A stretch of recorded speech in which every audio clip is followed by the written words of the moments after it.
Grupo 3, Alana, Jordana, Karina e Luana. Nosso tema é o Zika vírus.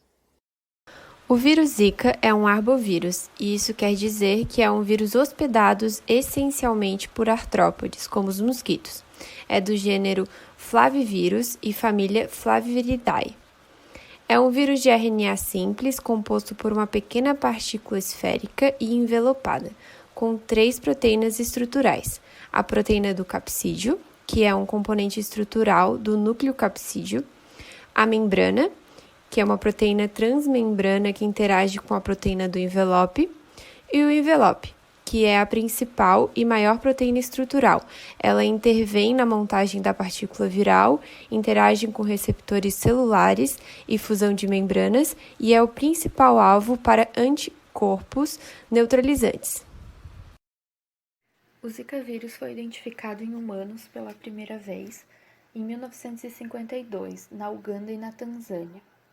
Em 2007, ocorreu a primeira epidemia fora da África, que foi nas ilhas Yap, na Micronésia. Em 2013, houve outro grande surto de Zika, dessa vez foi concomitante com uma epidemia de dengue e aconteceu na Polinésia Francesa. Depois, em 2014, foram reportados casos na Ilha de Páscoa, que é território pertencente ao Chile, e logo em seguida, em maio de 2015, foi confirmada a circulação do vírus no Brasil, após o relato do aumento da incidência de uma doença febril, que até então era de causa não identificada em alguns estados da região Nordeste. Agora falando um pouco aqui sobre o Brasil, no ano de 2020 foram notificados 7.387 casos prováveis de Zika, sendo que a maior taxa de incidência aconteceu na região Nordeste, seguida pela região Centro-Oeste e Norte. Também é interessante dizer que quase metade desses casos aconteceram no estado da Bahia, que concentra 47,9% de todos os casos de Zika no país naquele ano. Também foram confirmados 214 casos de Zika em gestantes no ano de 2020, porém é importante lembrar que nem toda gestante que foi diagnosticada com Zika vai ter o recém-nascido com algum tipo de comprometimento neurológico, como a microcefalia. Esse gráfico ele mostra os casos notificados de Zika por semana epidemiológica. Até a semana 26, que corresponde aos meses de janeiro a junho, foram registrados 70,5% dos casos prováveis de Zika. E da semana 27 à semana 51, que seriam os meses de julho a dezembro, foram notificados 29,5%. Esses dados eles conseguem ilustrar a sazonalidade das arboviroses como o Zika, já que o maior número de casos acontece no mesmo período que tem um aumento das chuvas e da temperatura no país. E agora falando sobre o estado de Santa Catarina, segundo o boletim epidemiológico da Diretoria de Vigilância Sanitária, em 2020 foram notificados 217 casos de Zika vírus aqui no estado, sendo que desses 85% foram descartados, 9% foram inconclusivos e 6% ainda permanecem como suspeitos. Isso demonstra um aumento de 11% na notificação em comparação ao mesmo período de 2019, quando foram notificados 196 casos. Após a inoculação do mosquito em um hospedeiro humano, o vírus entra nas células através de receptores celulares e posteriormente migram para os nódulos linfáticos e para a circulação sanguínea. Há pouca literatura sobre, mas alguns estudos indicam que os fibroblastos são as células que permitem a entrada no vírus e nessas células eles se replicam, inusitadamente, dentro do núcleo da célula, que é diferente dos outros flavivírus. Alguns fatores de entrada e adesão, como por exemplo o receptor de tirosina quinase, permite a entrada do vírus nas células.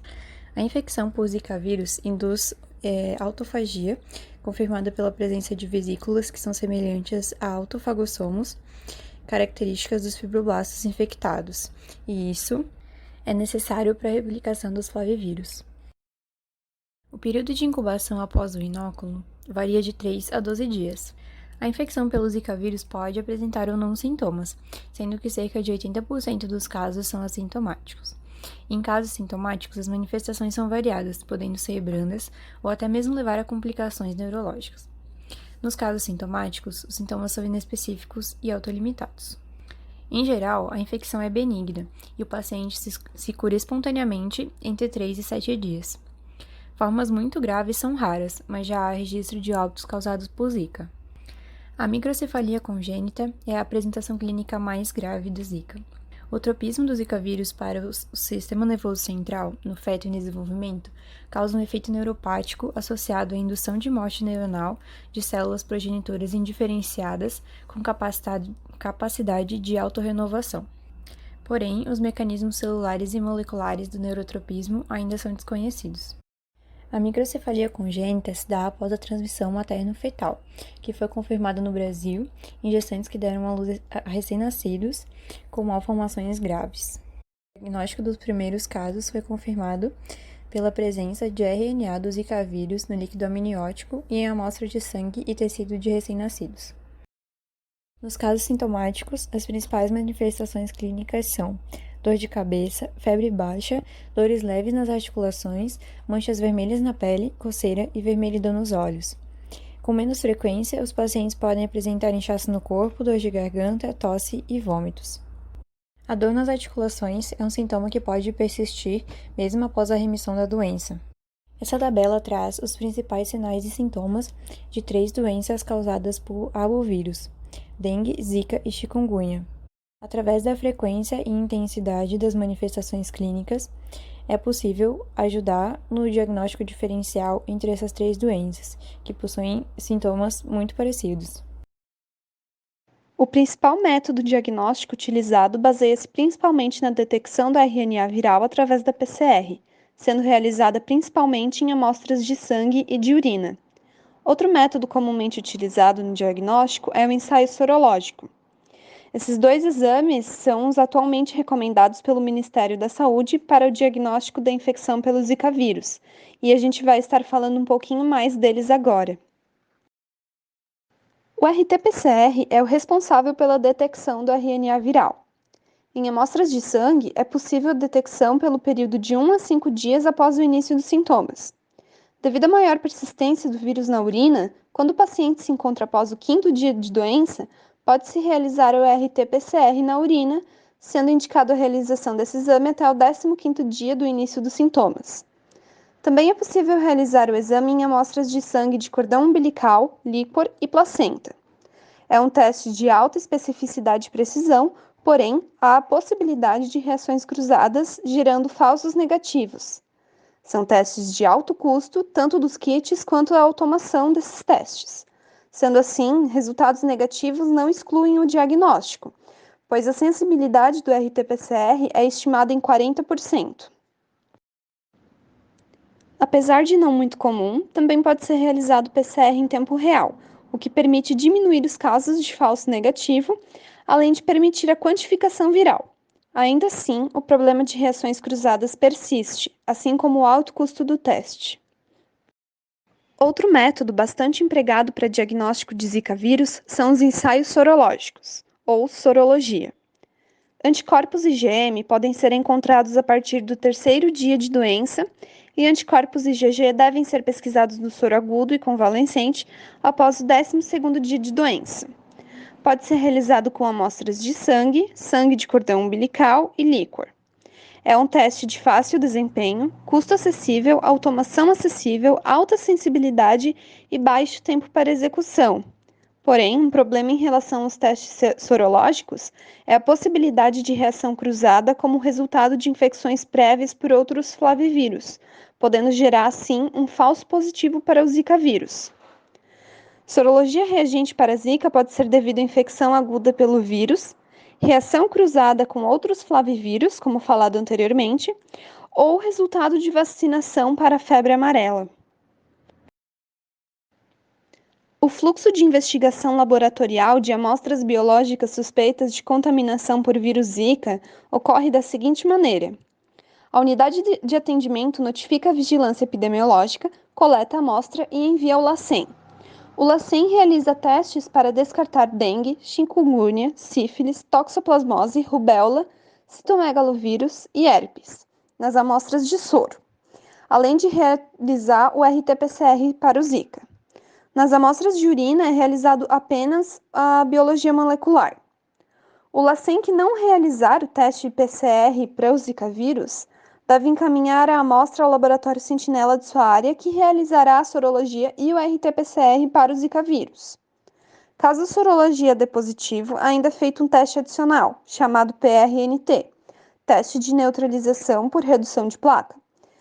É um teste que não é muito realizado devido ao seu alto custo, necessidade de pessoas especializadas e treinadas e também pela demora de saída do seu resultado. Ainda não existe vacina ou medicamentos contra o Zika vírus, mas existe terapia para tratar casos sintomáticos da doença, como a utilização de paracetamol ou de pirona para o controle de febre e manejo da dor. E em caso de erupções pruriginosas, os antihistamínicos também podem ser utilizados. No entanto, é desaconselhável o uso ou indicação de ácido acetil salicílico e outras drogas anti-inflamatórias, devido ao risco aumentado de complicações hemorrágicas descritas nas infecções por síndrome hemorrágica, como ocorre com outros flavivírus. Sem um tratamento específico para a doença, são necessárias medidas de prevenção que possam fazer com que o indivíduo tenha o menor contato possível com o vetor da doença. É possível mencionar algumas delas, como manter o domicílio sempre limpo, eliminando os possíveis criadouros, utilizar roupas que minimizem a exposição da pele durante o dia, que é quando os mosquitos são mais ativos, utilizar repelentes e inseticidas. Mosquiteiro é uma boa opção também para pessoas que dormem de dia, como bebê, pessoas acamadas e trabalhadores noturnos. Também é recomendado a prática de sexo seguro por mulheres gestantes que vivem em áreas de alta transmissão do vírus. E essas são as nossas referências. Obrigada.